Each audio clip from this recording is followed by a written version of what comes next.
See, here's the thing. I don't care who you are, where you come from, or what kind of gamer you think you are. Right now, at this exact moment, is absolutely the greatest time in history to love video games. Period.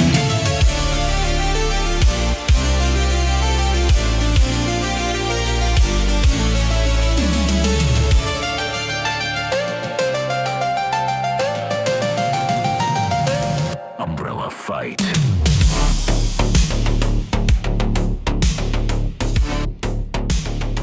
Hello, everyone, and welcome to the Umbrella Fight. We are feeling good, feeling great, chilling, shaded up. Hope everybody's doing great tonight.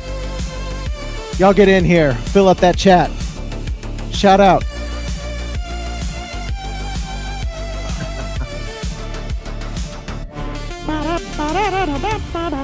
Oh, yeah. Welcome, everyone, to the Umbrella Fight Podcast, the #1 podcast in the entire universe, the only one that ever has existed where we talk about the only thing that matters, at least on this podcast, and that is, of course, video games. That's right.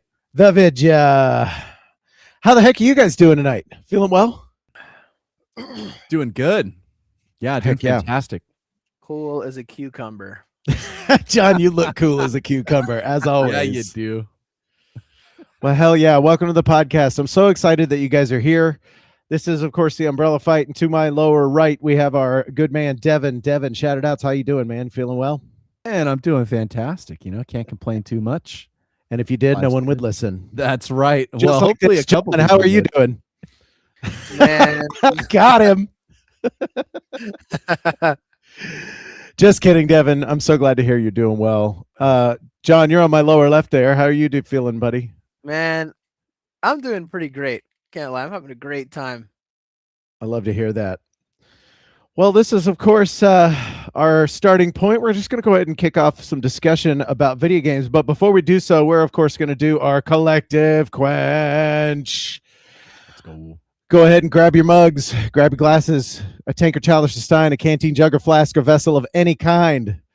Fill it with your favorite liquid. I ganked that off of Scott Adams. Rest in peace. Go ahead and raise them up high. Umbrella Fight, our circle tight. We shine together in the night with laughter loud and spirits in sync. Raise up your glass, and now we drink. Dink it and sink it. Yep. Oh, man. What are you guys drinking tonight? Some lime sparkling water. Ooh, refreshing. Very. Yes, very. I have this John? blue raspberry juice thing. Blue.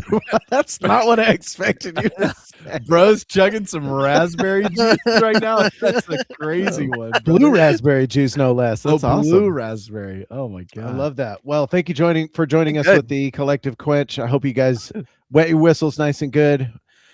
Let's go ahead and kick things off and talk about some video games. Devin, how's your gaming going? I know that you're a studying man, That's right. schooling boy, so it's boy. time is tight.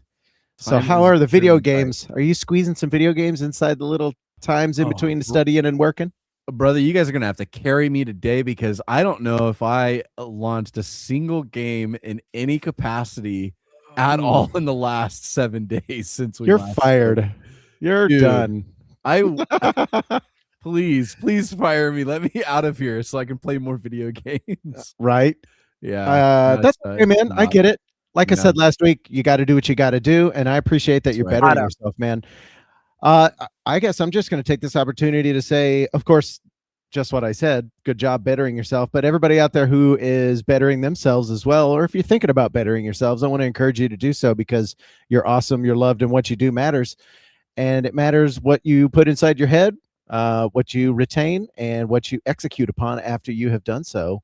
John knows a whole lot about that. John just got his CCNA certification. We're very proud of him. Yes. So, yeah, I want to encourage you guys out there. Go ahead and get started. If that thing you're thinking about doing, do it. You can just Understood. do it. You can just do stuff. You guys. can just do Do things. stuff. I love that. All right. Well, that's cool, man. We'll just slide on over to John. John, what's your Vigi gaming looking like? Man, okay. So you know what's funny? This is gonna come as a shocker. I have not played Cyberpunk since man, I think the last time I played was on Sunday. And I will say, Are you in- itching? Are you having like the fits? Dude, I need to get in Night City, man. I need to see that city in neon lights, bro. Hey, I'll tell you what though. Mm, Guess what I did play?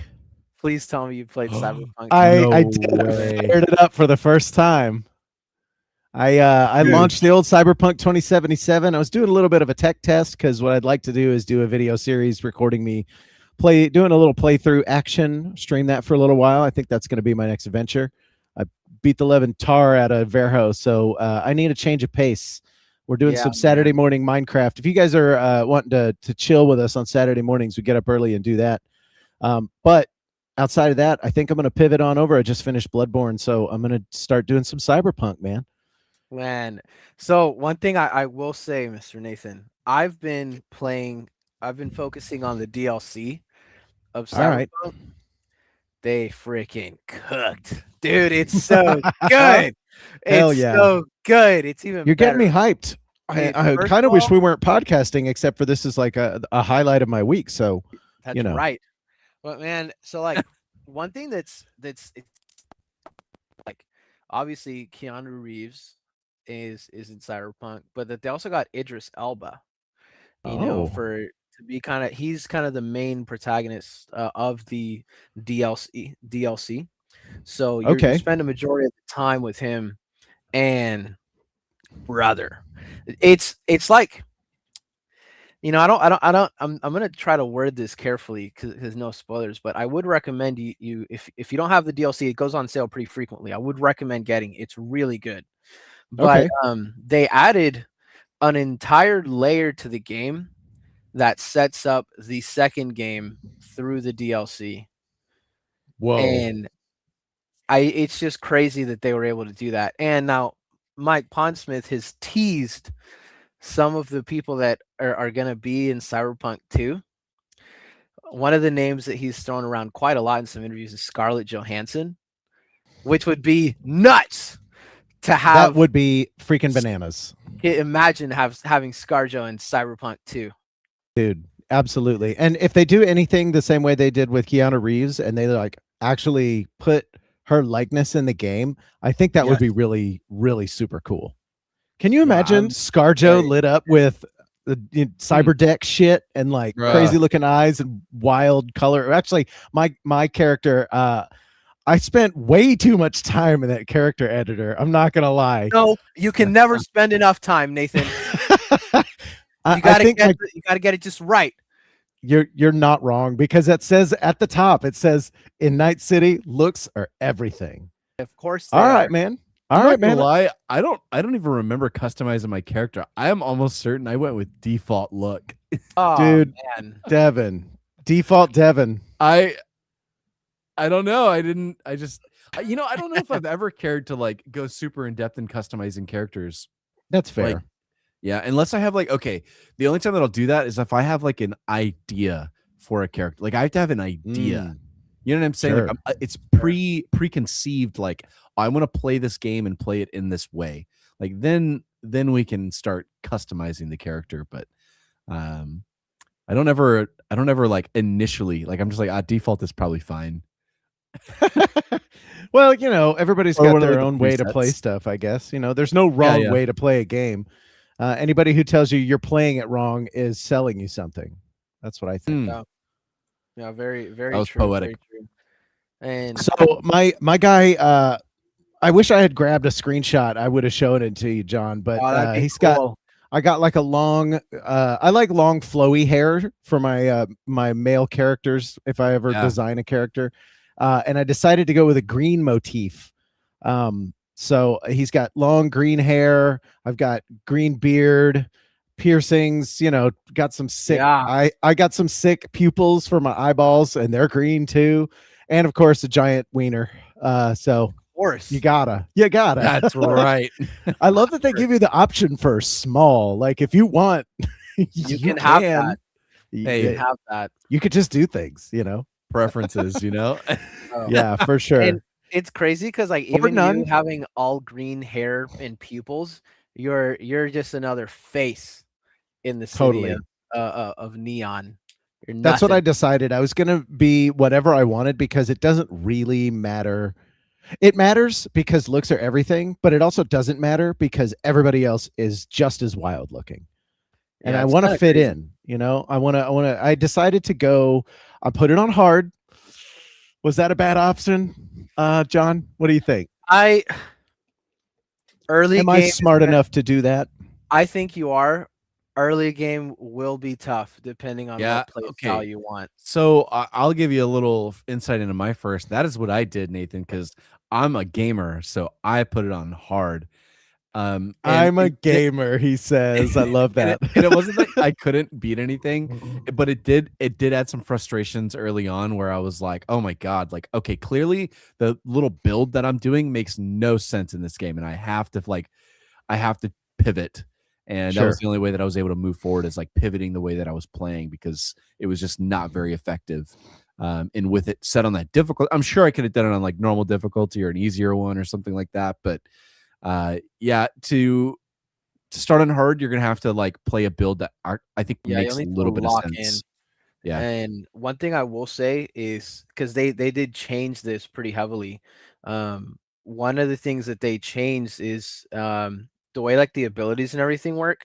So naturally, your objective as any good Night City mercenary is to get as much chrome on you as possible. Okay. And to do that, you have to level up your technical ability because that will raise up how much your cyberware limit. Um, Okay. so So I think I'm kind of going down the right pathway. They good, give you good, good, 7 points good. on the outset to put them into Yep. whatever. I forewent the body entirely. I Okay. am going a smart man, thinky contraption kind of build. I want to be able to approach the situation and either talk my way out of it or think about it and then spring the trap. Dude, are you a corpo? I am not. What do Mm, you think? What do you think I chose of the other two? I think you So chose Nomad. oh man, Or you got you're Street Kid? bad at this. I'm a street kid, man. Ooh. Man. Well, I will say the play style you described is very corpo-esque. Is Like it that really? no, Okay. like that is what corpos do in Night City. Man, But I am I playing will this game say wrong. no, no, no, no, not at all. It doesn't matter.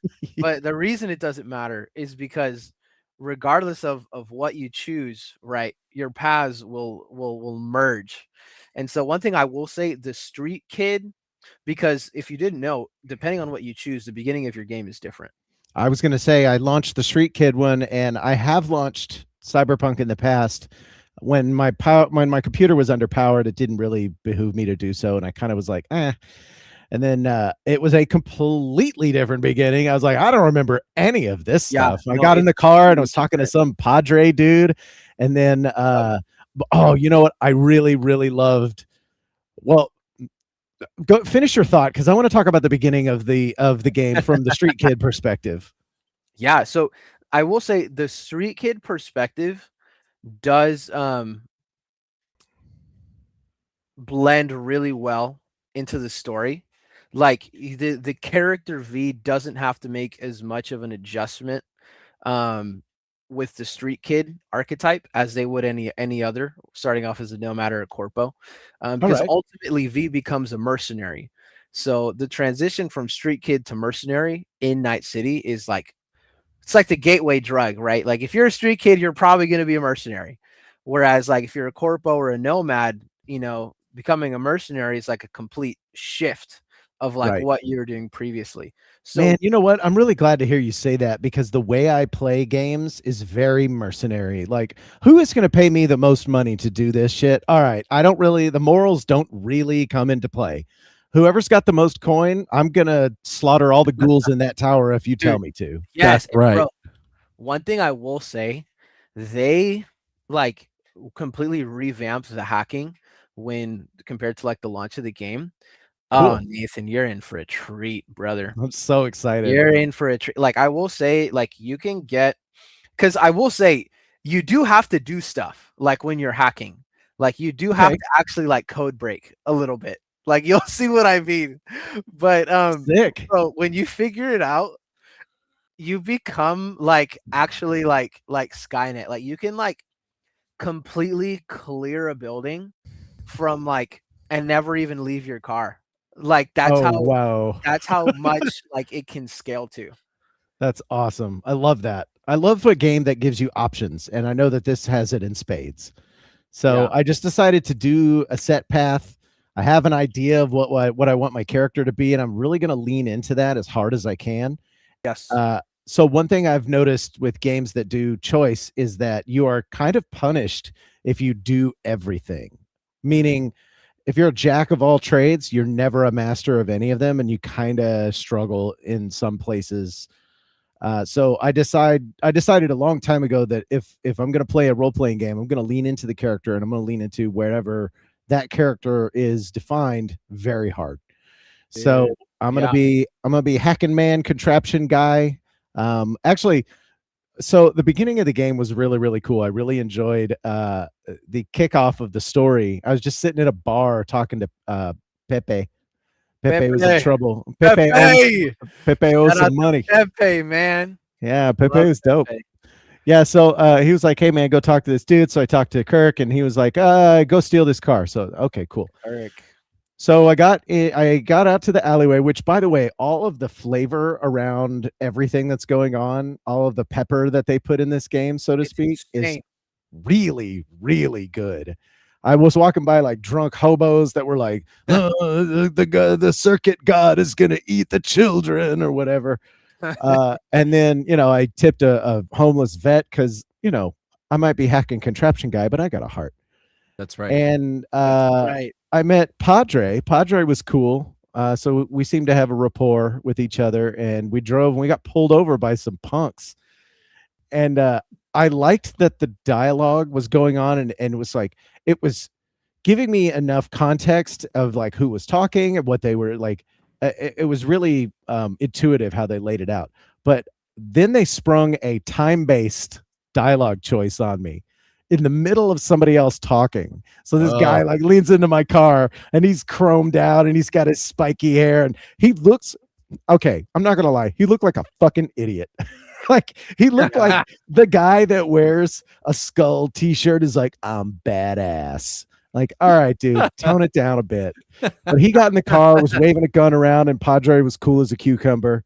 And he's like threatening this nice old man with a gun. And while he's talking, I was like, "Hey, dipshit, I don't know who you are, which means you're nothing. Get out of this car. Like, get your face out of here.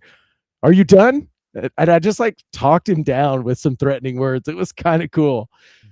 So I liked that, and it was the little time thing was flying down. I was like, "Oh, I guess I better say that." So I did, and it paid off. It was awesome.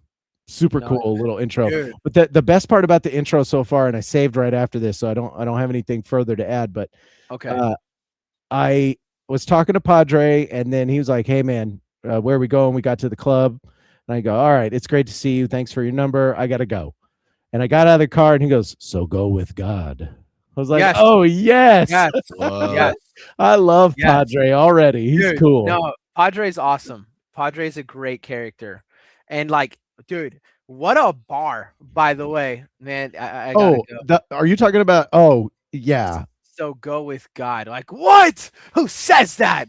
Like, incredible, dude, incredible. no, The no. writing. But man, dude, I wish I could replay that for the first time.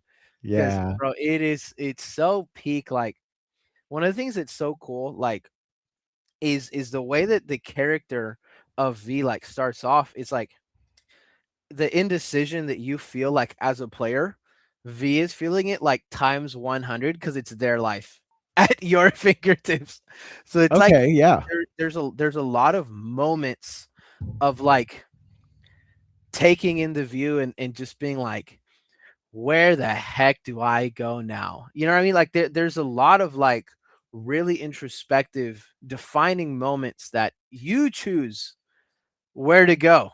Dude, they gave me one right off the bat. I was sitting at the bar, my nose was fucked up, right? And Yes. it said, "Take the shot or fix your nose." Yeah. Fixed my nose, man. I don't drink. So I cracked my nose, and Pepe pulls the shot down below the bar. I was like, okay, they're giving me decisions right out of the gate. And Yes. I truly appreciated that.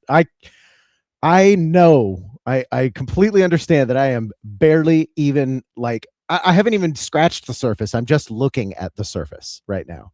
I don't even know what the surface in totality is. But if it's as deep as I think it's going to go, this is going to be a hell of a ride. And I'm really, really excited to come to the table now, having heard what you've said throughout all of these podcasts about it. You almost can't spoil anything for me at this point because I've forgotten as much as you've said. And then on top of that, they've had time to really polish this to the nth degree. And I'm really excited to come to the table where I don't have to deal with any of the bugs. I don't have to fart around with any of the shortcomings. I just get the full package and hit the ground running, you know? You just get to play. Just get to play, man. And for the first time, you just For get the to experience. Dude, like, wow. Yeah. Wow. I will never forget how when I finished the game, I left my room. I left this office. I walked out to the living room and I was just mad. And I was telling Macy how mad I was. The game got you. I remember you telling us about Yes, your dude. experience. You had made all the right choices up to that point, and then you got screwed over in the end. Theoretically made the Sure right did. choices. Sure did. No. Dang. Yeah, That's unfortunate, man. Yeah, your Night choices City swallowed you whole, dude. Yeah, Night City won. chewed me up and spit me out. Spit you out. Yeah, literally. Literally. What did you play as, Devin? Are you a corpo or a nomad? Yeah, I was a corpo. Corpo. Okay, cool. I feel like the way we talk on this podcast, it would have been sacrilegious for me to be a corpo, so I obviously couldn't have chosen that. But paint for me, if you wouldn't mind, John. What's a corpo? Like, what does that intro look like? Okay, so I've done all 3 playthroughs. So like Sure. as a corpo, you actually start off working in our Arasaka. You work for Okay. them, literally. And Wow. I don't know if you've met this character yet, so I don't want to say his name, but you get introduced to a pretty important character to V, because you have to do this really sneaky job to like silence some like internal corporate struggle. You have to like off somebody or pay somebody to off somebody. Like you have to kind of do some underhanded stuff to get ahead, kind of thing, because somebody's gunning for you. But you lose, like you don't succeed. Dang. So that's how like the Corpo V is no longer a Corpo, because in Night City, when you're a Corpo, when you're working for the corporation, you live like a first class citizen. You get all kinds of corporate cyberware, you get all kinds of apartments, healthcare, trauma team, all of these great things. And the moment that you're no longer working for the corporate, all of that is gone, lost you. Even any implants that you have will just stop working. Like you can't use them anymore. Dang, dude. That happens to V. And the Nomad, personally, my favorite of the 3, because the Nomad, you're actually driving into Night City, smuggling a live iguana. That's so awesome. Yes. That is not what I expected you to be smuggling. Yes, you're smuggling a live iguana. And I think if you remember, if you play your cards right, you can get past border patrol, but then you get pulled over and your car breaks I remember down. playing that intro. Yeah. Dude, yeah, it's really crazy. And you just have an iguana. It's hilarious. That's bonkers. I love that. Do you get to keep it as a pet or anything? Or No, not really, unfortunately. Like if I'm remembering right, like you get a voice line, like when you're talking to some character about some of the craziest stuff you've done. Like you literally say, "Oh yeah, I brought an iguana into Night City and almost died." You know, you say like something to that effect, but that's about it. That's funny. I love that. Well, sick. But, yeah. I think I might have chosen the right path because this one is interesting to me. Oh yeah, Street Kid is a really good way to get like that ground up, that bottom up view of like Night City. Yeah, and that bar that you start in is so well decorated, and you have all these conversations going on. You know, John, I think you ought to go back and play Deus Ex from 2000. It is very much bare bones, comparatively speaking. But what they were attempting to do with Deus Ex was sort of in this kind of vein. You know, a lot of choice in the situations. You can sneak, you can go in guns blazing, you can hack your way in, you can do all kinds of stuff like that. And it is a really cool story. It's like governmental conspiracy stuff, and like the government made this sickness called the plague, but they're also manufacturing the cure. So like it's kind of wild how that game foretold some things we've seen in real life here and there, including what's crazy. This is the craziest thing about Deus Ex. I love this fact. So in the game's lore, the skyline of New York, mind you, this game came out in 2000. think The I know. skyline of New York is without the Twin Towers because Yes. terrorists blew it up. Seditionist terrorists blew it up in the game. That's the lore they drew up for that game before the tragedy of 9/11. Isn't that psychotic? Yeah, how do Is it- you just the chances, dude? Yeah, what are the odds? That's some Simpsons level Yeah. There is. prophecy right there. But yeah, you should check it out, man, Is it because Deus just Ex called has some. Deus Ex? Yeah, Deus Ex. There's a bunch of other sequels. There's like Mankind Divided. Okay. There's all kinds of stuff. The original one, the remastering it, one it you looks want to like. Oh yeah, they are, and it looks like shit. It looks the same. Go Like, back they- and like they didn't compare. look Yeah, it's side by it's side. the same like Different game. lighting. It's different lighting, different models, and I'm telling you, it looks like they used AI to make a lot of these like new models. Ooh. I'm not a fan. I don't like the way it You really looks. think they would do that? Yes. He Yes. said yes. Yes, of course. Are you listening to these corpo CEO people? just Like we're embracing the AI lifestyle. It's I going to mean, make I don't know. our workforce so much better. Blah blah blah. Like all feel of like the A game like this, I don't know. I feel like it'd be too on the nose. You would it'd think. be like, hey, Man, we use AI, by the way. what's going on with AI anyway? Because they've got all these guys at the top that are wearing suits going, AI is the future. You have to use it. And then all the people who are playing the games going, we don't want any of this AI stuff. Don't use it. And then the artists are in the middle going, well, what do I do? My boss is telling me to use this, but then if I use it, everybody's going to know. And I'm going to look like a dunce. What do you do? It's terrible. Yeah, but no, I'll check out Deus Ex. This looks very, very interesting. Okay, Yeah. I also want to play Half-Life because like I heard some of the lore Bro. and it sounds really interesting. Dude. Okay. So I'm going to give you some old man history on Half-Life. Before Half-Life, the first person genre had not experienced a story like this. The first person genre was very much, you got a gun, I saw the enemies, look, they're polygonal now, that's awesome. But there was no story really at the end of the day. The most story you got was the text screens in between episodes of Doom, which, to be fair, Doom is amazing. It's I actually was talking to a coworker the other day. I put Doom in the number 2 slot of the most important video games of all time. Yeah, we can get into that if you guys want, but the way Half-Life dropped in 1997, 8, was it 7 or 8? I don't know. Jamie, look that shit up. Anyway, when it dropped, and 98 is a peak year for video games. No one had ever really seen a story built into a game like that. So when you start off in Half-Life, the opening cutscene is not a cutscene. It's you riding to work. You're on a tram, and it takes you through this underground facility and kind of shows off some of the tech of the engine. It gives you things to look out through the window. And I vividly remember the first time just sitting there in the tram watching it go by. And then I accidentally bumped my mouse and it moved. And I was like, oh my God, this isn't a cutscene. I just get to like walk around this tram. And so I walked around the tram and looked and see what was going on.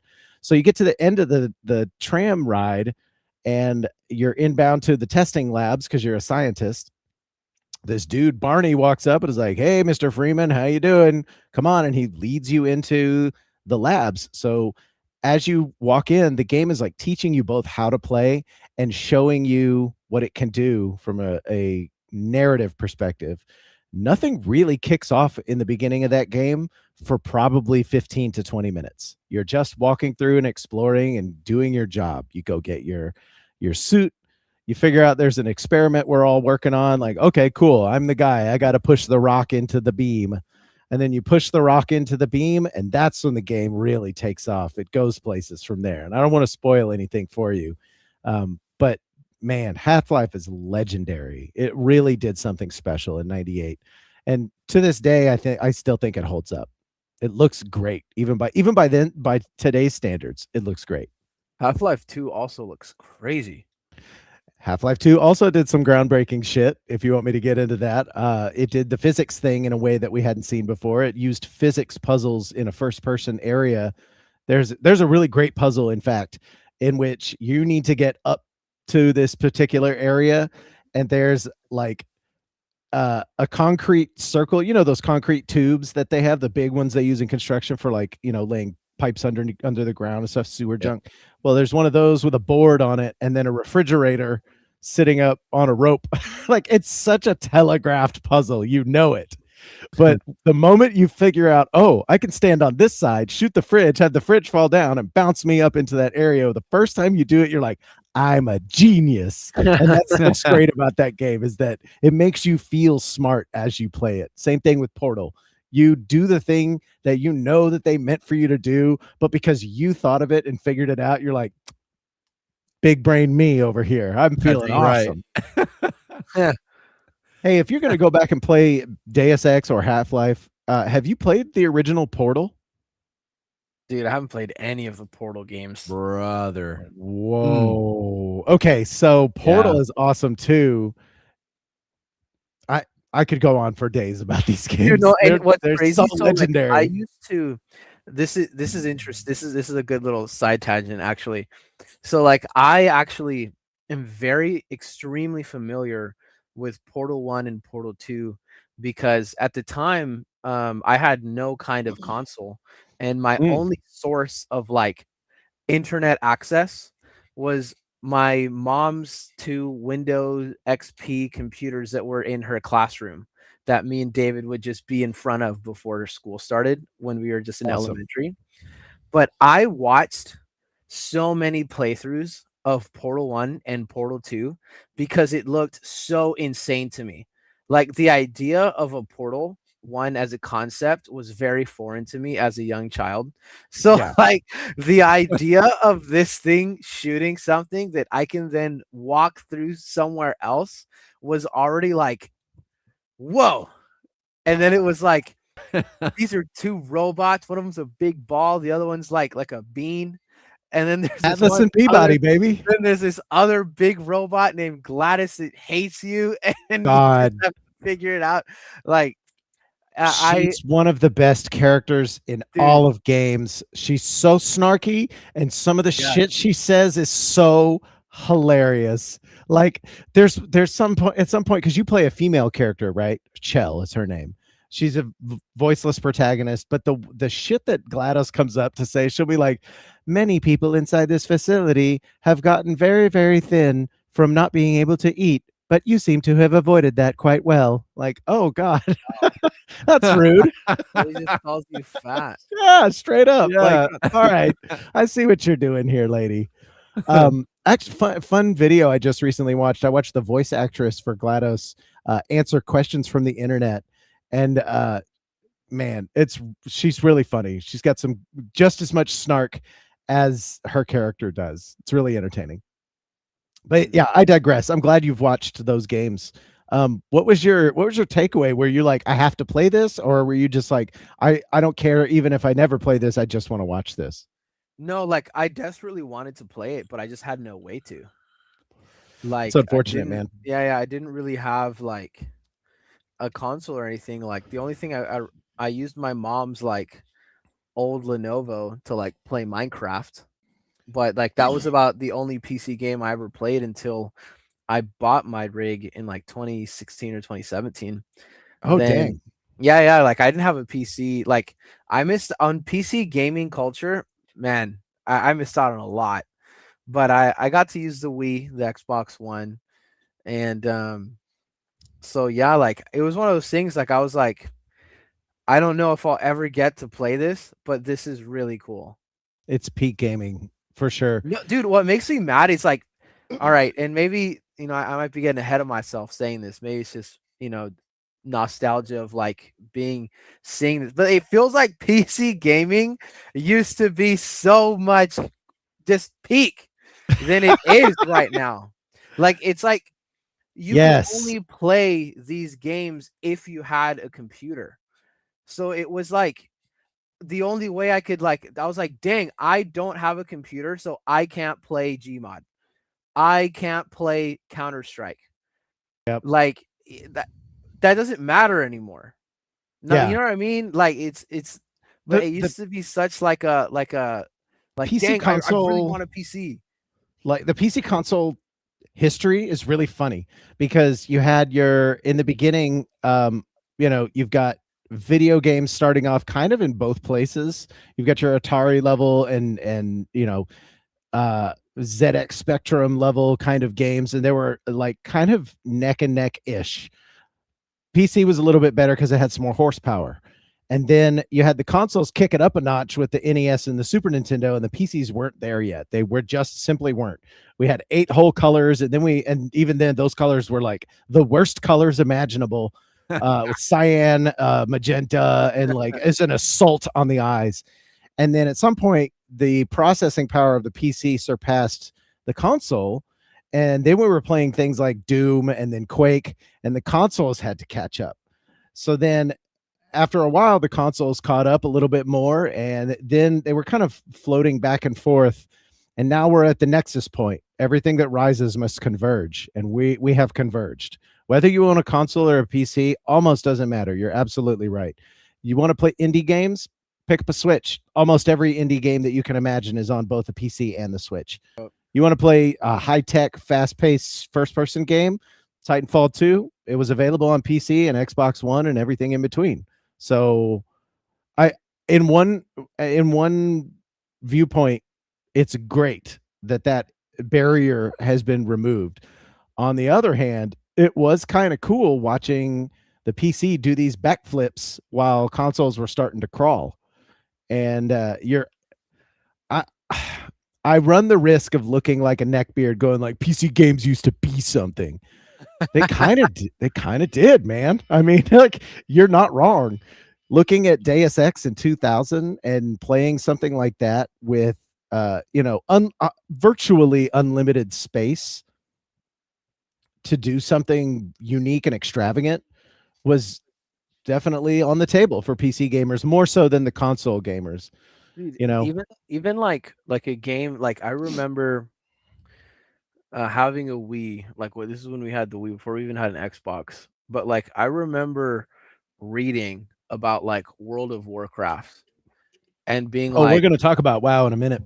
and being just like, whoa. Well, like I remember the term RPG. I was like, what does that mean? You know what I mean? Like, and I'm like, dang, I guess I could only play this kind of game if I had a PC. I don't. Back to me. So it's like, MMORPG? What? yeah, I was like, what are you saying right now? So many letters for a genre. Yeah, And like, it's an abbreviation. What is this? I was like, what is this? And like, so I do understand what you're saying because like I was on the other side of it. Like I saw the big things like occurring, and I was just like, man, I'm happy for them, I guess. I wish I could play those games. Yeah. In Well- my opinion, the that convergence of everything where it became accessible, like cross-platform, and I think we've kind of touched on it before, but that was a consumer win as all of that was happening. I remember moments where it was like, finally, I can play this game, like the next generation of this game, with a friend that doesn't have a PC or whatever it is, right? So that whole thing happening, I think was absolutely amazing to just open the gates for everyone to be able to play. But from a exclusivity standpoint, or honestly kind of like a business standpoint, just like we talked about last week with the Nintendo stuff, from a corporate perspective, that exclusivity is like they did that because it drove people to their platform. The problem with that is it's like, if you like long term, if you're not able to maintain that Xbox, then Oh yeah. then you have to bend the knee down to the consumer, because they're not going to buy your console just to play your one silly game that they don't really care for. So but I found it as a consumer win, because specifically that type of stuff that you were saying happened all the time, where it's like, man, I wish you could play this game with me, but you literally can't play this game with me, friend. Yeah, it's a bummer. Yeah. But the heyday of PC games, as people will call it, probably in between 98 and 2003, a lot of great shit came out, John, and I'm sad that you missed it. But you know what? I'm so glad that the way PCs are, you can play anything these days, especially those old games. You can run most of those old games on a potato. You can run them anywhere. Awesome. Laptop. But Yeah, I mean, man. it's like, hey, I mean, there's give and take. Like, I'm also grateful. Like, dude, I got to play Cyberpunk 2077 and Red Dead Redemption 2. You know what I mean? Like, Yeah. I got to play Pinnacle.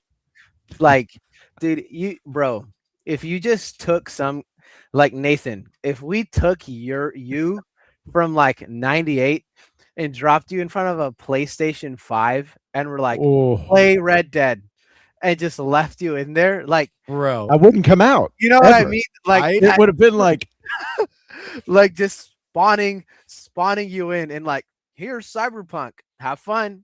You know, like, imagine. That would have been peak time for me to do so as well, because I do vividly remember playing Deus Ex in 2000. I bought this game and took it home, and y'all know me, I play the shit out of a thing. Like, I find a thing and I play the crap out of it. Yep. And I did that with I stayed up until 6 a.m. sometimes. I'm like, shit, school's coming up. I got to go to school now. That sucks. I don't want to. I'd sleep in English class because I just couldn't put this thing down. It was fascinating. I remember playing like I remember the jump from like PlayStation 2 to PlayStation 3. Oh yeah. And in the conversations that I had with my dad, and like going, man, like, this is real life now. These video games just look like real life. This is nuts.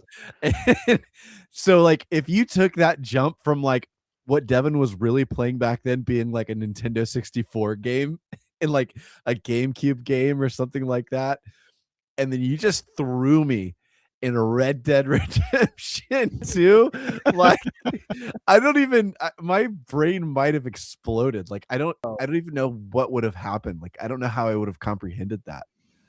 Dude, because even like my dad would like see me playing it and would literally unironic, like, just like, hey, like, what movie are you watching? Like just literally, like, he'd just be, passing by or whatever, and he'd see, on the TV, just Arthur riding his horse. Like, that's like, you're into old Western movies now. Yeah, no, literally. I was like, oh, this is a game. And he was like, no way. I was like, yes. That's so funny. Yep. I showed my dad the beginning of Metal Gear Solid 4 Guns of the Patriots one time. I was like, I need to show you. Yeah, you haven't sat in front of a video game in a while. I need to show you what we've been up to. And I showed him this intro, and he was like, after I got done with like 15 minutes, I turned it off. I was like, all right, I'm not going to bore you with the rest of this stuff. He was like, this is insane. This is crazy how far it's come. And that was just the PlayStation 4. Like, where we are today, it's bananas. Yep. Not just from a graphical fidelity standpoint, but take a Cyberpunk, take a No Man's Sky, from a storytelling standpoint and a innovative conceptual standpoint. Yeah. We always say, as a species, the sky's the limit. We're kind of like flying right now. We are in the sky. With as much of even the indie games that are doing interesting things. Take a look at Ballionaire or Balatro. Just those crazy weird concepts at the bottom of the graphical scale, all the way up to things like Stellar Blade and Red Dead 2 and all those games that have like just like crisp, beautiful graphics, but also great gameplay. Yeah. We are flying high. And the intro of this podcast says there's never been a better time to be a video gamer. And that's 100% true. Everything is at your fingertips right now. And you know, it's just about to get better as we, integrate AI into all of that process. It's gonna soar higher, my friend. I don't I'm endorse sorry. this opinion. I was sitting there listening to you like, I don't endorse this opinion at all. It's all Dude, gonna I've seen some of these every AI empire generated fall. terrible. No, like people are making AI games. Like I know they are. You can go find Yeah, them. You can tell. Play them. You can tell. Yeah, they're pretty bad. I'm working on a video concept right now. This is probably going to take me way too long, but I'll get it out there at some point. But I was looking on Steam at this. I guess it's a game developer. I don't know, but it was the laziest game I'd ever AI seen. prompter. The laziest game. Just it's like they looked at Cuphead, fed it through AI and said, make something like this. And then there was no enemy variety. The hitboxes were dog shit. It was impossible to like get. It was like, what do you say? It was like procedurally generating these enemies coming in. So sometimes it would give you impossible to do things. So you would die because there was literally no other choice for you to do anything but die. It was so ham-fisted and ugly and gross. Yeah. And on top of that, this developer had put out like 7 games in 1 year, if you could even call it games. Wow. I was disgusted, and I was so grossed out by it that I was like, I'm gonna write this video, because where we are on game creation, the tools have never been more available, and that is a double-edged sword if ever there was one in games, because anybody can make a game. Any great idea can come from anywhere, but also any bad shit idea can come from anywhere too. A lot more of those. Consumers have to wade through this too. That's the unfortunate part. It's not that they exist. I don't care if they exist. Whatever. Make your poo-poo game and put it off to the side. But now somebody who doesn't know any better has to look at either Cuphead or this other game. They both look the same. This one's cheaper. I'll just go with this one. And then they have a dog shit experience, and then they don't want to play video games ever again. It's detrimental to the medium that tools are so freely available. But also, we wouldn't have some of the great games like Verho Curse of Faces if we didn't have tools that were freely available to the public like that. I don't know what to do about it. Vote with your wallet, people. Don't buy dog crap.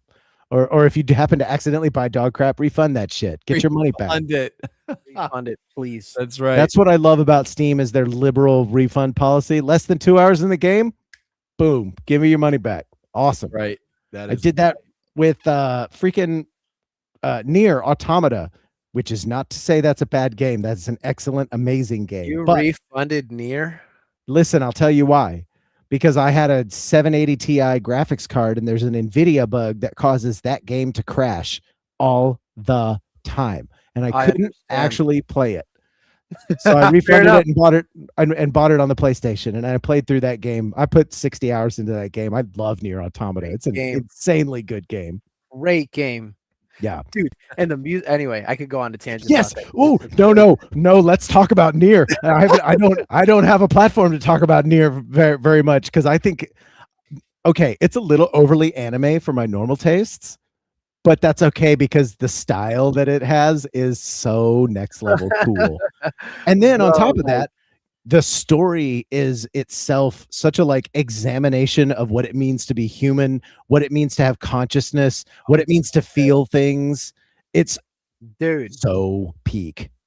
Dude, and like even it has so much life in it. Yeah. Like you go to like the little village where the robots are. The little robot village, yeah. And like the little music that they just you get greeted with, bro. Like what a game, man. And then there's the carnival that you go into, that little carnival area. That's really cool. Yep. There's okay, how much Nier did you play? Man, spoilers coming up. I'm about to spoil some shit. Okay, I played it a long time ago. I unfortunately did not finish it out of spite. I was being bitter. I finished 2B's story. Okay. And I was like, screw 9S. I don't want to play as him. And I stopped playing the game. Oh man. Okay, so fun thing about those playthroughs is that the first one is like 20, 30 hours. It's a proper playthrough. The next one is like 5 or less. And then the next one after that is like 2 hours. And then the last two that you do are maybe 30 minutes to an hour at most. Whoa. And I'm just gonna go ahead and spoil it because I assume Devin, are you gonna play Near Automata at any point? Probably not. I got to tell you how cool the Not ending in of this game is. Close timing, anyway. If you guys don't want spoilers for Near Automata, just plug your ears and go la la la la la. So ending A is 2B's story, and it ends the way it does, and then you go back and you play 9S's perspective of the same story, and you get different story beats through it, right? Then you go back and play again as 2B in endings C and D. Well, at some point there is it's like you're on your 5th ending, right? And this boss that you're fighting is too hard. It's way too hard. And so what happens is you're doing your thing and all of the other okay, it's like I want to explain this, but it's a catch-22 for me to explain it. Okay, so at the end of the game, it asks you, would you like to sacrifice your save data to help other players? That's what you're presented with, right?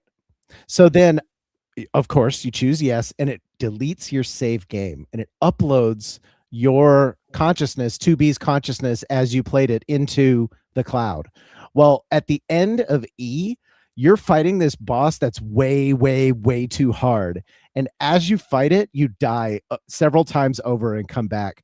Well, at some point, all of the other save files that have been uploaded into the cloud show up, and they all have usernames attached to them, and they're all fighting with you to finish this last boss. Whoa.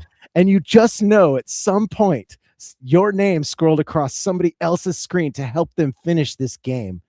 It's awesome. It's like a collaborative effort to finish the game properly. You have to sacrifice yourself to help other people. It's so sick. Peak. That is pretty cool. Wow. I blundered out of pure hubris. Wow. That's No, okay, dude, I man. was literally I was so angry. I was like, no, dude, I couldn't stand 9S. I don't want to play. 9S is kind of a little bitch. I'm not gonna lie. You know, sucks. he not kind of, he is, dude. Can't stand him. Man, he's always complaining. He always can't. He has a crush on 2B. Never says I know anything he's about it. such a simp Like, for her. hey, It's lock ridiculous. in. The world is ending. No one cares. Humanity's dead. Just say you like her, dude. Yeah, Dang. come out with it already. Quit being a little Dang. weenie about it. Bro, like, don't just stare at her as she walks around and does your job. All right, lock in. There you have it, folks. Strong 9S feelings. is a bitch. Couldn't stand 9S, dude. Yeah, there's some really great moments throughout that game, though. Just the boss fights are really cool. I love the concept of an action sword type Devil May Cry game plus the I guess you would call it a bullet hell is really what it is. Oh, yeah, because it gets crazy. It does. It gets completely Like, off the there's, I think, rails. the boss in the circus in the carnival place Is hard. It's dude. so hard. I remember, like, I was playing it on my Xbox One, and like I remember just thinking to myself, like, oh my gosh, how is my like TV not have like light holes burned into it for how many bullets are on my screen right now? Yeah, it's wild. And the character designs are next level too. I really enjoy all that stuff. Oh yeah. It's funny. It's funny you mentioned the carnival boss. I think of that one frequently, actually, when I think of that game. That's the one that comes to mind the most.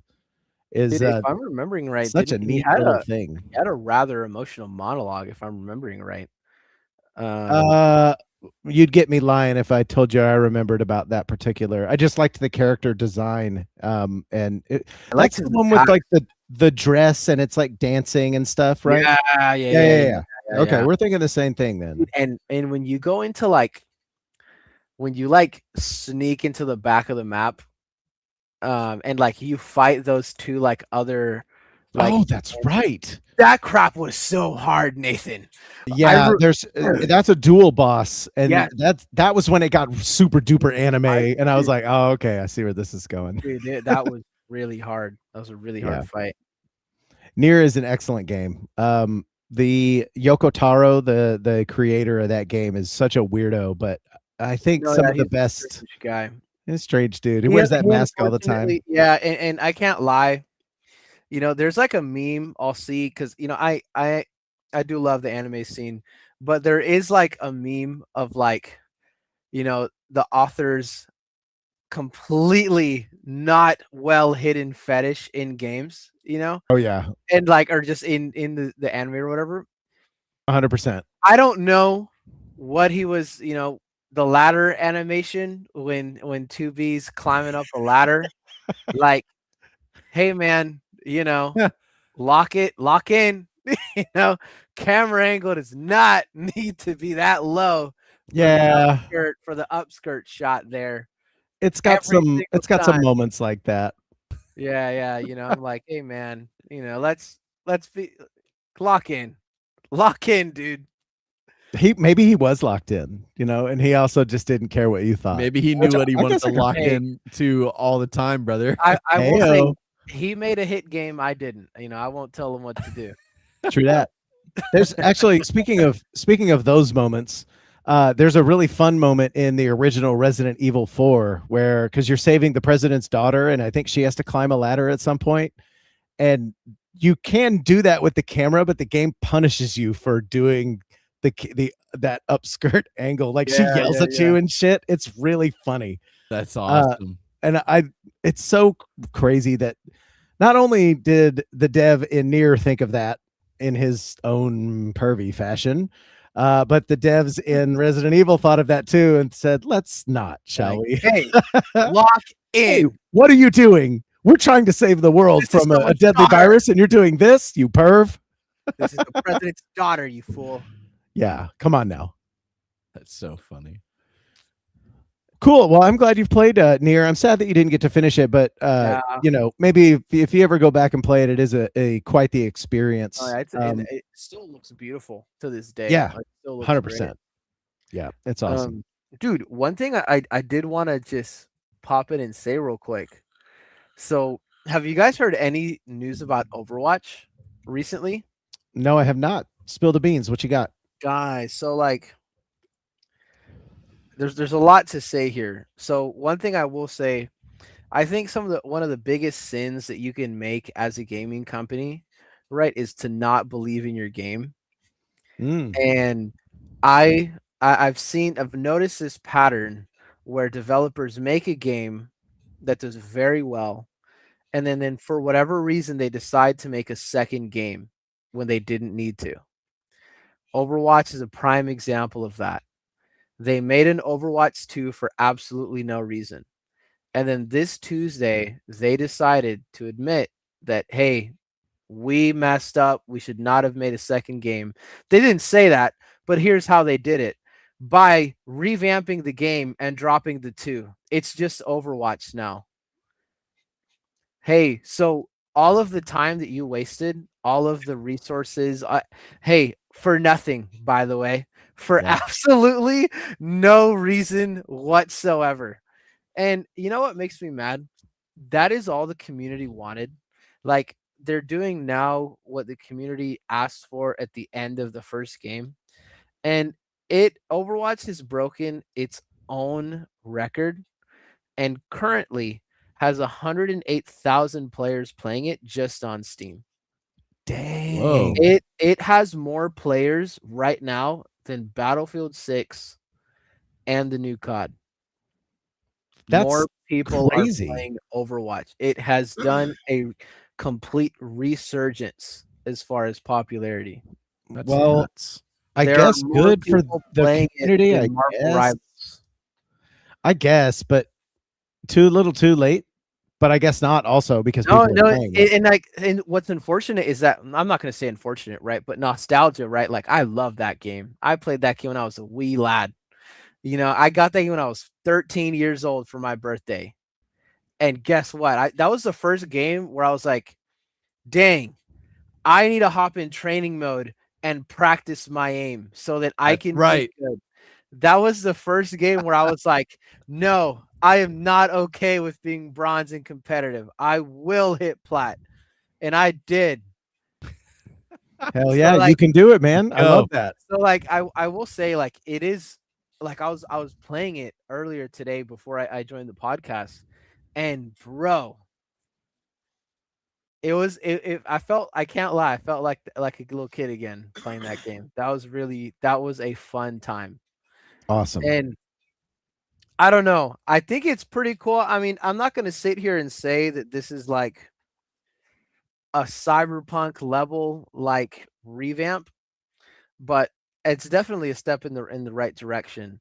And hey, Blizzard, stop being stupid, please. Dude, Hey, great. they have a We can track pivot. record, bro. We could pivot a hair to Yeah. Blizzard for a second. Please. I found something on Twitter that I don't think is an actual something or other. This basically is a diatribe that somebody wrote about how they feel now about World of Warcraft. You guys mentioned that earlier. So wait, before I read this thing to you, and it's maybe a hair long, so I'll try to mash through it as best I can, but I think it's really, really interesting because it lays out frustrations in a very clear way. Devin, you're an OG World of Warcraft guy, right? You've been there Oh, yeah. from basically the beginning when it was Dude, I super can't wait hard to to level use to max and stuff. Yeah. So this will probably echo with you a lot. This post says, I am a senior vice president at a $68.7 billion gaming company, Activision Blizzard. We have a 30-year-old franchise, Warcraft, millions of players, a subscription model that prints $15 a month per user, a cash shop on top of that subscription, paid expansions on top of the cash shop. Our former creative director just told the press he wishes we hadn't called it Warcraft. He said the name sounds intimidating. He helped create the name. We ran focus groups. The focus groups said the brand needed to be more approachable. We asked the focus groups if they played the game. They did not. We took their advice anyway. Our VP told an interview, we want players to experience weddings, raids, and new adventures. She listed weddings first before raids in a game called Warcraft. Nobody in the room flinched. She also said no one thinks the same about Warhammer. She compared our franchise unfavorably to a competitor on the record as a defense of the franchise. The forums are on fire. 20-year veterans are writing goodbye posts. One thread is titled, Think I'm Done with WoW. Another calls our pre-patch a player purge. We called our GDKP raiders delusional. We timed a cash shop bundle to launch during the trading post anniversary, the one event where players earn free cosmetics. We offered 200 discounted items, but kept the monthly currency capped at 1,000. The math doesn't work unless you open your wallet. The community noticed. We described their concerns as feedback we're monitoring. We're always monitoring. We have never once changed course because of the monitoring. The players say we're Disneyfying the game, turning gritty into cute, war into weddings, orcs into mascots. They're not wrong. The data says approachable properties have a wider TAM, total addressable market. That's the metric now, not subscribers who love the game, not community that built this franchise, TAM. TAM doesn't post on forums. TAM doesn't write goodbye letters. TAM doesn't have 20 years of muscle memory and lore knowledge and raid nights that turned into real friendships. TAM is a number in a slide deck that makes a board feel comfortable. We added player housing. Players have asked for it since 2004. We launched it in 2026, 22 years. We describe this as listening to our community. We're very good at listening, eventually, when the feature aligns with a monetization roadmap. Here's what I know and cannot say in a meeting. The name was never the problem. The name built this. The name survived server crashes and subscription drops and an Activision merger and a harassment scandal and a $68.7 billion acquisition. The name is Warcraft, and for 30 years, nobody was confused about what it meant. The problem is not that new players find the name intimidating. The problem is that the old players are starting to find us unrecognizable, and we don't have a focus group for that. Whoa. Dude, Oh, literally, yes. Bro, I got bro. chills. I got chills. I bookmarked went the through that, shit out bro. of that. The Yes. the moment I read it, I was like, John and Devin have got to hear this. I got goosebumps. Yeah, because that's where it is now. That's real. That is where games, and you're talking about Overwatch. Overwatch course corrected almost before their ship sank. Yep. They were like, oh, maybe we should just do what the players are asking. No, they're They good fixed at that. it. Yeah, and it's part of the They're reason good at barely. they're good at waiting. They're good at waiting until they have to do it, and that's what they did with World of Warcraft, and it saved the sinking ship several times because they actually just don't want to listen to their community for some reason, and it made no sense. They consistently did it. Yeah, absolutely. That's exactly what it is. Hey, everyone's leaving the game. They don't want to play this new version that we dropped, and they've been begging for vanilla WoW for like, I don't know, 10 years because they just want to go back and play the old one. And they literally are asking us to pay money to be able to do this instead of going to the private servers and playing it for free. They want to give us money, but we're not going to do it. We're just going to tell them that that's not really what they want to do.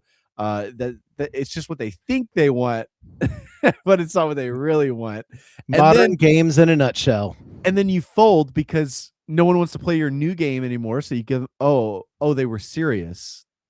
Yep. Okay. We'll pivot. We'll give it to you now. And then it blows up your whole game because everyone wants to do it. Like it's tangentially related to something else that happened in the gaming news. I might have talked. I think I talked about it last week or the week before. A game called High Guard. I was kind of shitting on it. Yeah. Because it looked awful and it looked like Fortnite, but right. They were guns and then there was horses for some reason and the maps were too big and then nobody was going to play it. Yep. They just laid off most of their staff, dude, because the game is not doing well. And yeah, I don't know what it is, man. Whose fault is that? 100%. That's why Concord launched and then 2 weeks later shut down. It's the same thing. You know, yeah, it's the same thing. But that diatribe right there, man, you got to listen to your players. Just if they wanted housing in 2004, you should have given it to them in 2005 after perfecting it. Yep. You know, it's easy. It's so easy. That's the struggle I'm having with all these games that come out, is that they're doing one thing but not listening to what people are actually clamoring for. And that's why you had the resurgence of old school type video games in the indie space. You know, people just want to play their Metroidvanias. Just make a bunch of those. They'll sell like hotcakes, guaranteed. And honestly, I think that's why New World was stunted as well. They did not grab a hold of their community early on, and it screwed them over, and it just sent them downward on this trend of everyone hating everything that they do. And it was simply because they just weren't listening. Like it, again, I've talked about it a little bit. It was a little bit of communication problem, but genuinely, if they would have just been like, oh, you guys want a new PvP map? That's what we're working on. That's going to be the next thing you see. Other than bug fixes, if that's what they're begging for, why would you not do it? They're the ones who gave you money to play the game in the first place. Just give them what they're wanting so that they keep playing the game. It's never made sense to me. Yep, 100%. Yep. So yeah, that diatribe right there just kind of echoes everything that's been going on in games for some time now, and I feel like we kind of come back to this a little bit, maybe a little bit too often. Right. But the trouble is that we have to come back to it, and we have to keep saying this. When it stops happening, we'll stop talking about it. You know what I mean? Right. Yeah. When the companies are trying to figure out what to sell and they actually listen to the players and then they sell something like that and it sells like hotcakes, then we won't have anything to talk about except for how awesome that game is, because we'll be playing it. That's right. We will have purchased it. Yeah. That's again, it's we've also mentioned this before in the same realm as, and that's why I know we've talked about this before, but RuneScape, Jagex has done a fantastic job. They're not allowed to make changes to any of their games until their community vote approves it. I love that. That's super cool. Because that's your focus group right there. It's the people in the game. Why do you need focus groups? Like, hang on. Can we talk about that? How on earth do you create a focus group and they didn't even play your game? Yep. What? Why? Who are those people? Wait a minute. What? That's like making an action movie that's hyper masculine and violent, and then inviting a bunch of 80-year-old women to watch this movie and saying, "What did you think of it?" "Oh, we didn't like it. There wasn't enough love story." It's an action movie. It's not for them.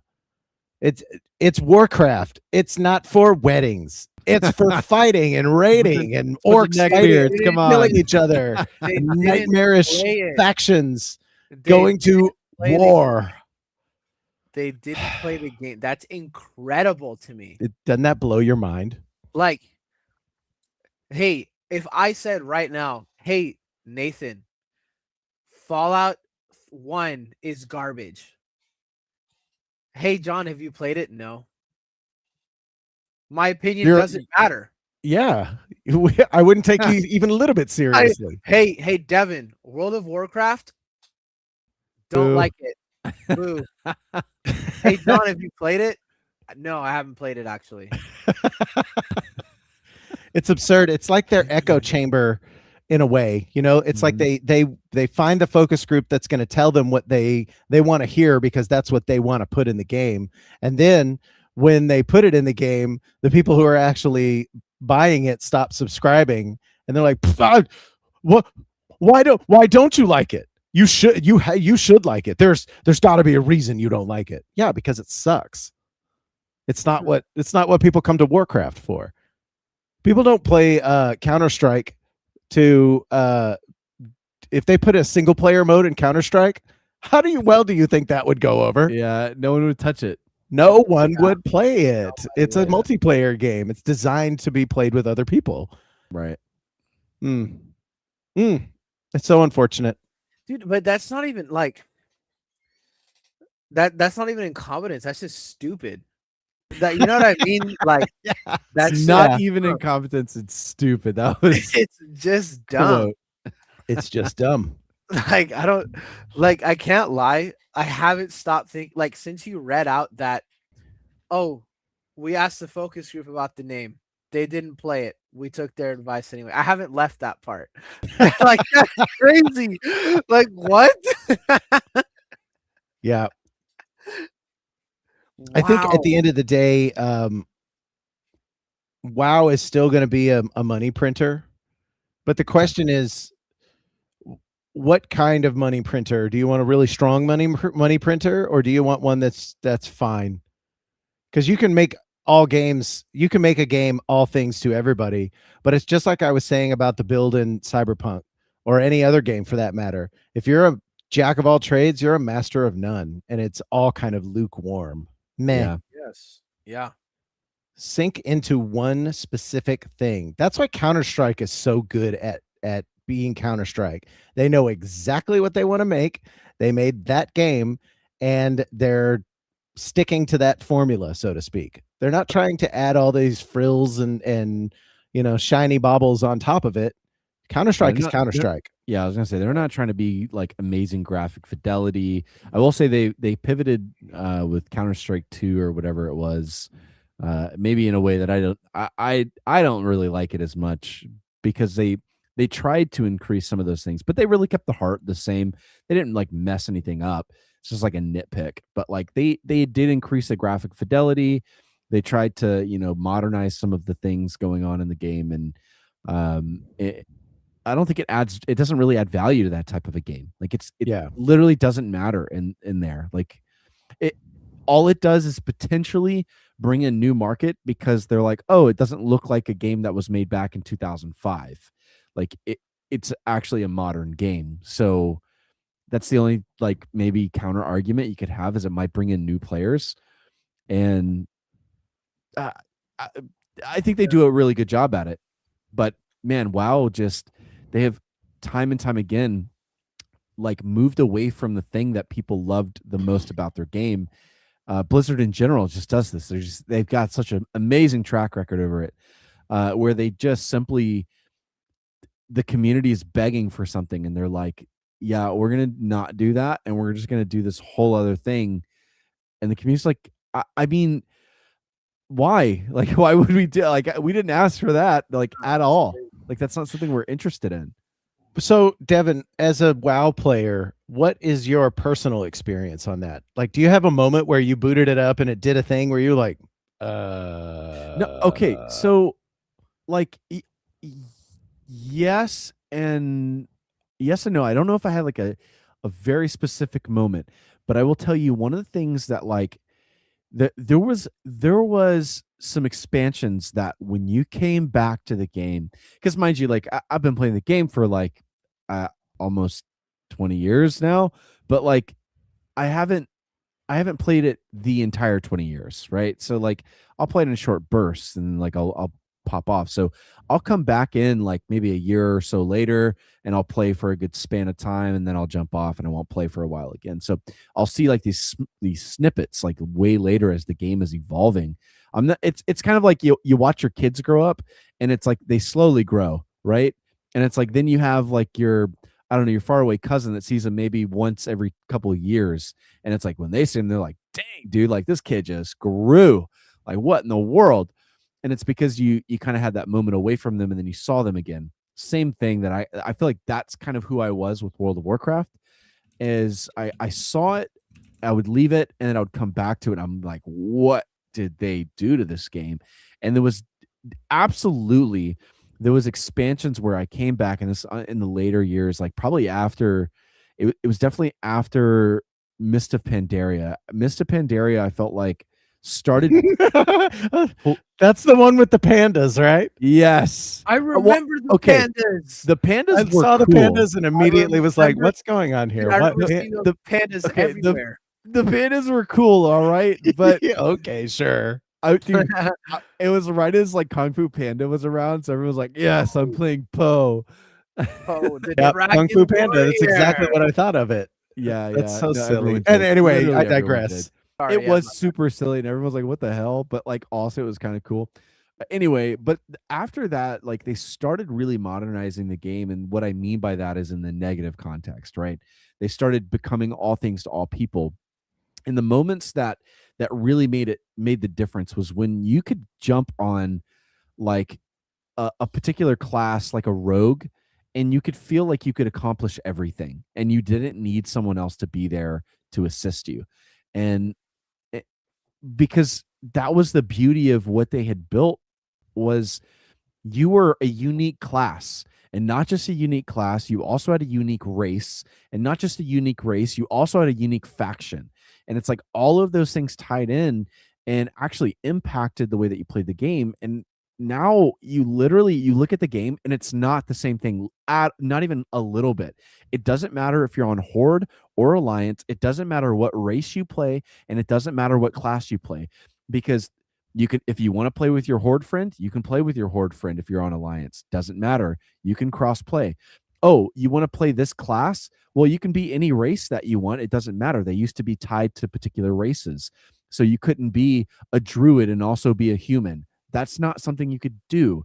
And it's like so now there's like very little separation. There is still some, but very little, not like it used to be. Some, it used to be you had to be on the Horde to play a particular class, so you had to be on Horde and you had to be a particular race on the Horde to play this one particular class. If you weren't, you couldn't play it. And it's like, well, what did that do? It created a unique character. They had a purpose in the game.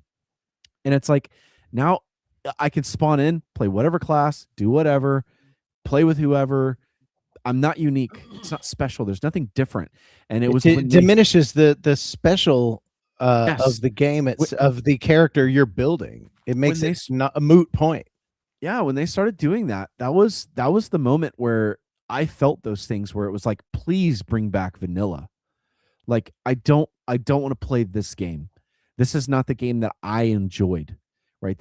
Yes, it still has a purpose, and the modern WoW still has fun to it. Like the arena PvP is still fun. The high level heroic dungeons, yes, they're really complex and no one else can compare to them. Like they're still there. There's still value there, but like there's there's a whole aspect of the game that people fell in love with that's completely gone now, and that's why they begged so much for the vanilla WoW servers, is because they wanted that back. So yeah, Dang. absolutely. And they just didn't listen to it. So yeah, I mean, I experienced it. Wow. Wow. Wow. We said wow talking about wow. Wow. Sorry. Got it. We But got no, it. I understand that feeling, Devin. Like, because in playing Destiny, there's different like classes, and like it 100% matters. So like as you were explaining that, I'm trying to imagine like what that would look like if all of a sudden it didn't matter what Yep. class you play. And it's almost, at least from looking at it from the Destiny perspective, and I feel like it's the same with WoW, the entire identity of the game is almost lost at that point, because that's what Yes. made it so significant, is the difference. And it created a need for you had to have other players. You had to have, yeah, I have a buddy that is a rogue. I have a buddy that's a warlock. I have a buddy that's this class. Like And you would is gone. specifically bring in people into your raid, one particular class. Like you didn't want them for anything else. They were terrible for everything else, but they had one thing that you absolutely 100% needed to successfully do this raid. So you had to have one. That made them valuable. Yes. Yes. So you could play that class and know, hey, look, I know I'm not the best at this, but I have value. I have Job something to bring to security. this table. Because nobody else can do this. It's like Yeah. they took away like, and there are still inklings of this, but like the holy trinity of like an RPG where you have the tank, you have this healer, and you have this DPS or damage, right? This damage class. And it's like they ripped that they didn't rip it, they blurred the lines is what they did. And so yes, you can be a DPS, but I don't really need my healer to like be successful because I have my own heals. I can keep myself alive. You're not really needed. Right? The tank, hey, yes, healer, like I'm gonna need you, but like I also have like 6 different like oh shit buttons that are gonna keep me alive even if you don't do your job. Right? And it's like, and I can pivot and do a ton of damage too. Or like we can, you see what I'm saying? It's like, so where's the uniqueness now? What's the purpose? Where's the value? It turned WoW from a strategy RPG into a clicker. Yeah. I mean, absolutely. And again, I won't say that nothing is like, there's not inklings of that, and there's not still things in there that allude to that are still required. But yeah, when you're playing PvP, for instance, like in arenas specifically, because that's what I've played most recently in the current WoW state, is literally every class had it was like you had all the main categories of buttons that you needed to press. Every class had those same buttons. They were named differently and they functioned slightly differently. So now I'm bored because if I've played one class, I've played all the classes to some degree. Again, there's no reason, there's no differentiation between them that makes them interesting to play between them. Yes, and again, it's not 100% true because yes, like there's some classes that are better at healing. There's some classes better at doing damage. There's some classes that are like you're going to play the ones that are like, but the lines were just blurred, and that line used to be so definitive that it wasn't a question of could you do it without that person. It was required. You had, but what does that do? It makes it more difficult. You have to have that person. If you don't, then you can't accomplish the task. And so they're like, well, we wanted everyone to be able to play the game. Well, like, yes, play the game. And a part of the game is finding that person that you need to be able to complete the task. Now it's valuable. I don't like getting the mount at level freaking 1 is not valuable. Grinding and having to run across the entire world all the way up to level 40 and finally getting that damn mount was valuable, right? They miss that type of stuff when you make it more accessible to everyone else. Yes, it is quality of life. Yes, it makes the game like the barrier to entry a little easier. They literally have an auto rotation button now. What that means is it auto rotates through your abilities perfectly. I don't have to think about what buttons to press. So the game plays itself. What's the point of playing the game? Literally, yes. They have an auto click or like an auto rotation button, and it does basically the most optimized path of abilities for you to do. I Like, hate that. Whoa. well, like what's the like what are we doing? Sounds like AI Yeah. to me. Stupid. Well, no, that I don't know if that one's AI. I think that one's like No, yeah, I'm just specific, trolling. Your little but WoW yeah, no, assistant. it's really bad. I heard that and I was like, oh my god, like that's half Yeah, the battle. Is yeah, because like, I mean, part of the point was knowing your keybinds, right? dude, Knowing like what was I what. Knowing Like, what spells you've I got in like what I place called I and it like DDR launching them with at the my right fingers. time. dude. Yeah. Like I remember seeing reels of WoW players in WoW Arena, and like it would show like what they were clicking on the screen. Dude, it like these guys are doing like 20, 30 different keybinds in like 2 Dude, no, minutes. yes. Like, it's Yeah, crazy. because you're doing like modifiers, bro. Like you don't have that many keys on your keyboard. What you're doing, or like the ability to shift all the way down on your keyboard, you're modifying. So like you'll do like Z is a button, it's an ability, but also Control Z is another ability. But then Shift Control Z is a different ability, and then Alt Z is an ability. And so like you've got like 6 different abilities on the button Z with modifiers, right? So like, and you're doing that with all of the buttons around WASD. Actually, most people switch over to ESDF so that they can use A as a different one. So there's Okay. like people that'll do that. It adds a little bit of extra key on that left hand side that you can do. Sure. But yeah, like they're taking that away, and it's like that's like again, it's that blur. They're blurring the line between somebody who can comprehend like that's hard to do all of those modifiers. It takes a lot of like brain gymnastics. Like your brain is like firing at all cylinders when you're not used to doing it. When I jumped back into WoW recently and I was like, oh my god, like here we go. Because back in the day, it didn't used to be quite that. You didn't have that many abilities. You have way more abilities now. Because again, everyone can do everything. So your ability spectrum is huge. So I'm like jumping in and I'm like, oh dude, like all these keybinds is nuts. And I kept calling myself a dweeb. I'm like, I feel like a dweeb in this game right now. Like there's like I have no idea how to play. And you just because you had to get good at jumping around and doing all of these actions. I kept calling it DDR, like with my fingers, like Dance Dance Revolution, right? The little dancing game at the arcades.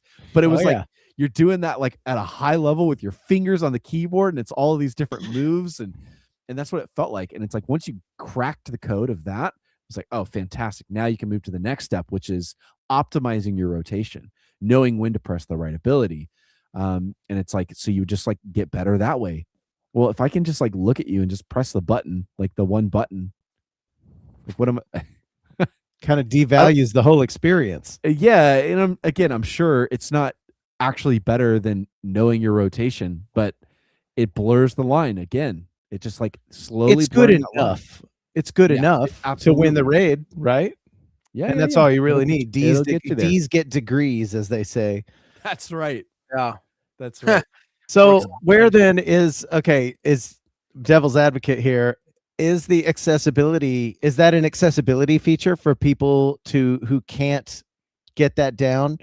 And are we not just on the side of the fence that says, well, a game should have one difficulty and that's how you play it? Well, man, if I have nothing, like if I don't have arms, legs, a mouth, a nose, or anything like that, like you just want the game to autoplay. Like at some point, accessibility there has to be a line. And so it's not to cut people out who can't play the game. That's an accessibility feature on like a skill-based thing. And I feel like that's different than like an actual accessibility.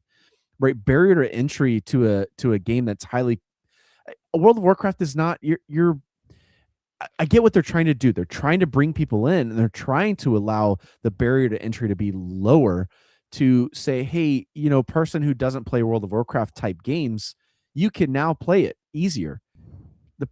The problem is they're probably not going to play it anyway because World of Warcraft's a nerdy game, dude. Like they're not doing that, right? And it's funny because like even me, I've never played World of Warcraft.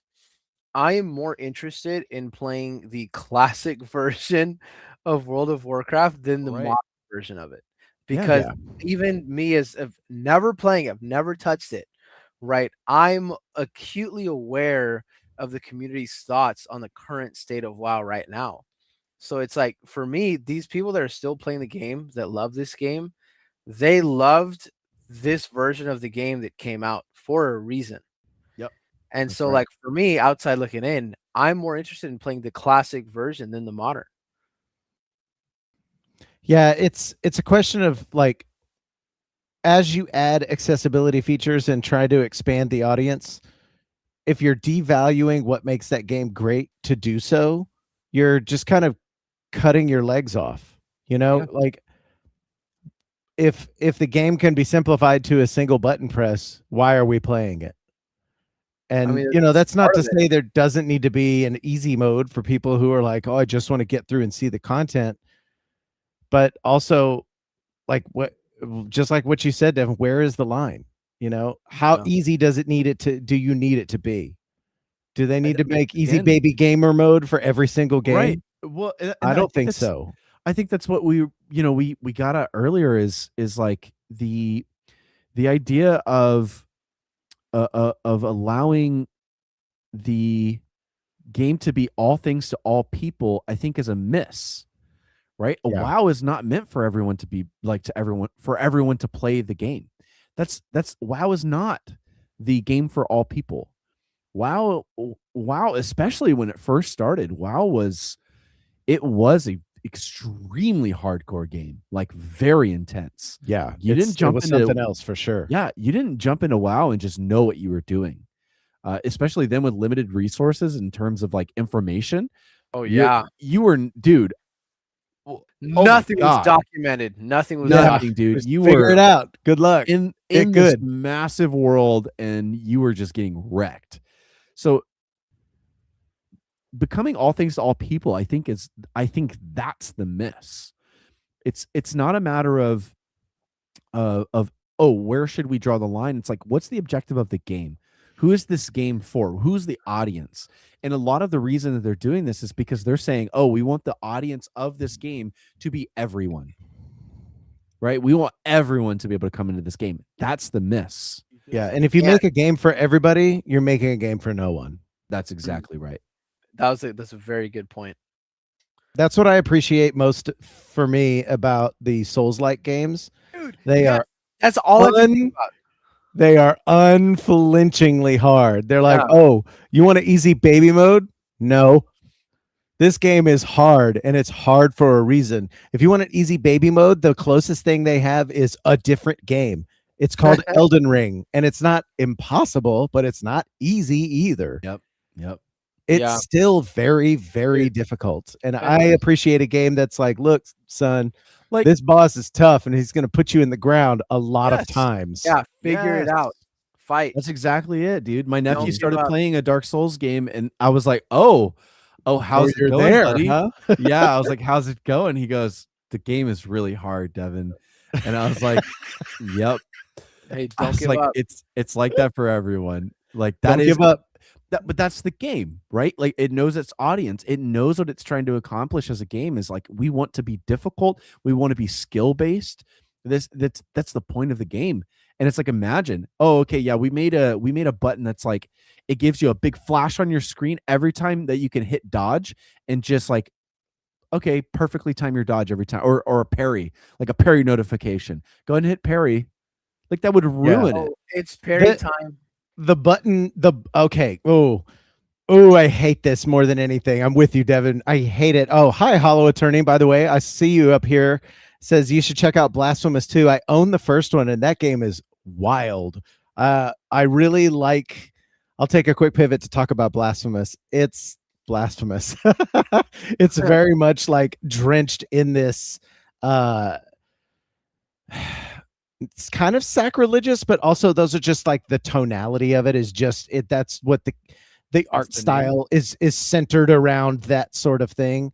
And you play this character with a really big spiky head, and it's like his punishment to wear this terrible hat. But it's a side scroller in the vein of Dark Souls, and it's hard as nails. And I really like it. It's an awesome game. Blasphemous 2 looks dope. I'll check it out, Hollow. I appreciate that. But coming back to hard as far as game design goes, the moment they started putting quick time events in games or like mash these two buttons really quick, then when you can see the button prompt on the screen, I hate that. I think that is lazy ass game Dude, like design. the joystick wiggling. Yeah, like in wiggle the I like joystick. to Hurry see up. that. Break out of the the zombie has you in its clutches. No, stop. I cannot stand that. If you can't Let me think of die and let me anything figure it else, out.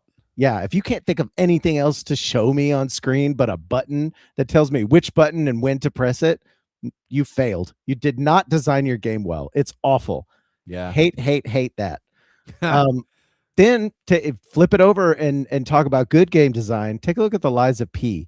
Have you guys played the Lies of P?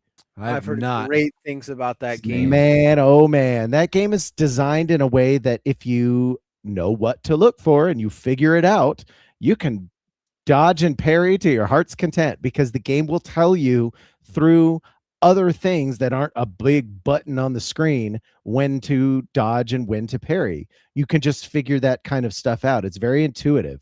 Same thing even with the Dark Souls series. Like, put aside Dark Souls 2 and its adaptability thing. You guys know about Dark Souls 2 and the adaptability stat? They basically tied your iframes to a stat. It was really okay. not fun. Yeah, But interesting. nevertheless, if you figure that out, you just bump it up and you're good to go.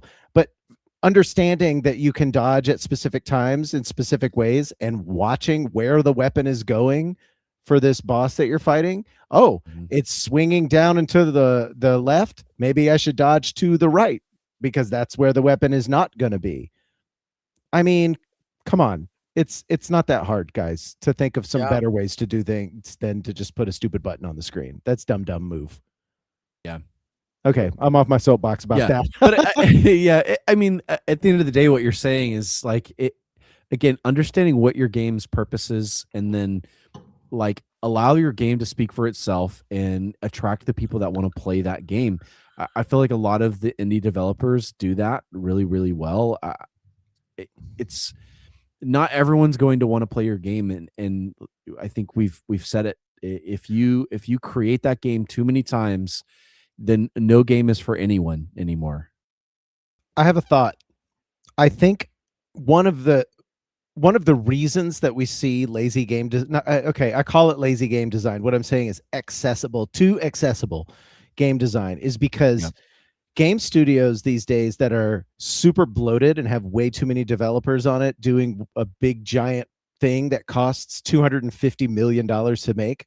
The reason it needs to be for everybody is because to break even, they need everybody to play it. Correct. So that's what makes it graph we is got to have these two lines have to intersect, and we've got to make sure this one goes up and this one doesn't push, the graph does a thing. We always come back to this, bro. It's inevitable. It's inevitable. It's inevitable. You don't need to make your game ultra graphic intensive. It's cool that you can do that, but you don't need to do that. You need to make a good, fun playing game, and to make something like that does not cost $250 million. If it did, we wouldn't have the indie scene. No. And it wouldn't be flourishing the way it is. We just want to have some fun games. That comes right back to episode 0 of this podcast. That's right. We just want to play some fun games, bro. Games. We just want good games. Yep. And we're calling it out again. Once again, we are back here at this topic. I feel bad for always coming back here, but it's so weird that the conversation just kind of devolves to this point. Specifically when we start talking about the news in video games, it seems like every time we turn around, there's some other dumb story about some game that cost bajillion dollars to make, and it failed, and we wonder why. We're telling you why. Santa Claus is coming to town. He's here, and we're bringing the gift of paying for your game, but we're not going to give it to you unless you're good. And to do that, I don't know where this analogy is going, but just make good games for God's sake. That's right. You're getting coal. Yeah. Throw some coal out. Oh man. Well, yeah, that's all I have on that topic. Unless you guys have anything other than that to say, I have one more thing I want to pivot to real quick before we close the show out. You guys good? I'm for it. Sweet. So the state of play happened. The PlayStation state of play went down, and I don't really care too much about Nintendo Directs and state of plays and whatever. Yep. I'll get there at some point and find those games. That's cool. It's a trailer fest for me. And while that might be neat, I never really find anything that's super great all the time, but there's typically a nugget or two that will surface. And there are two nuggets that came out of the State of Play. Let's see The it. first one is the God of War trilogy remake. I They did are see that. Remaking the original God of War trilogy. I'm so Yes. stoked about that. Yes. If you guys know anything about God of War, modern God of War, it's very much a over the shoulder, like we're trying to do the action game in a very modern way with, a story and like a big emotional thing and like great big set pieces, and that's cool. But the original game was very much a hack and slash, beat 'em up, It was. like big set pieces, yes, and you were destroying gods being this little tiny Kratos guy, but it played way different than the new games do. And the fact that they're going back to this and remaking these is really, really exciting to me. I Dude, cannot wait to see what they do with it. the intro to God of War 3. It goes so hard. It goes so hard. I'm excited. I Yep. saw that. What else? What else you got for us? The other nugget is that Saber Interactive is working with the creative team for a John Wick video game. Whoa. Let's Whoa. go. I can't wait to see what that looks Keanu like. What is that even going to play like? I have no idea. But if it captures the spirit of John Wick, which is just icing fools left and right and doing some sick ass action stuff, Be a fun game. it's going to be a fun game if they nail it. Mm. They've got some other good stuff that's coming out as well. Like Castlevania's got a new game called Belmont's Curse coming out that looks really neat. And then Metal Gear is doing a modern console Metal Gear 4 thing in something called Metal Gear the Master Collection 2. So that's going to be a lot of fun. The one thing I'm really, really stoked about, and it's not really just a PlayStation thing, is an everything thing, is the sequel to Control. I talk about Control enough that you guys probably have heard too much about it, but damn, what an interesting universe. If you haven't played Control or Alan Wake, highly recommend you guys check those out. Alan Wake is super interesting as well, but they exist in the same universe. And the sequel to this is you get to play as the antagonist of the first game. You get to play as him, and it's going to be a more melee focused kind of game, and I'm really, really stoked about that. So a lot of nuggets coming out of a State of Play, really, but those two, the John Wick game and the God of War remakes, those are going to be super dope, I think. Yeah, it's good. Huge. Yep. Huge. Anything else you guys got before we close the show out? Nope. I'm good. Play I think we Cyberpunk. Play Cyberpunk. I'm Every absolutely week, John says stoked to play Cyberpunk. And I'll post those videos. John, you'll probably catch me playing it live at some point. I'll be doing it live, and Yeah. I'll probably be capturing like an hour and a half at a time, and then posting them in individual videos, but I'll be streaming for longer than that. I'll probably get into that tomorrow night if you're around. Let's go.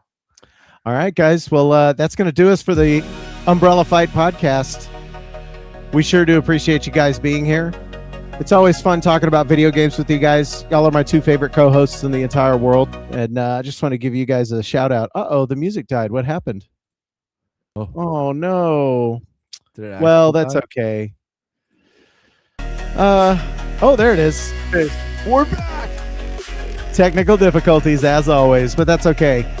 Guys, real quick before we go, we want to say thank you for being in chat. Hollow Attorney, big shout outs to you. Make sure you call your mom, call your dad, call your brother, call your sister, call your family, call your friends. Tell them that you love them because life is too damn short. Guys, let's go ahead and throw some hearts for everybody. Big hearts. Yes. Well, hopefully we will see you guys next week on the Umbrella Fight podcast. We love you. We'll see you next time.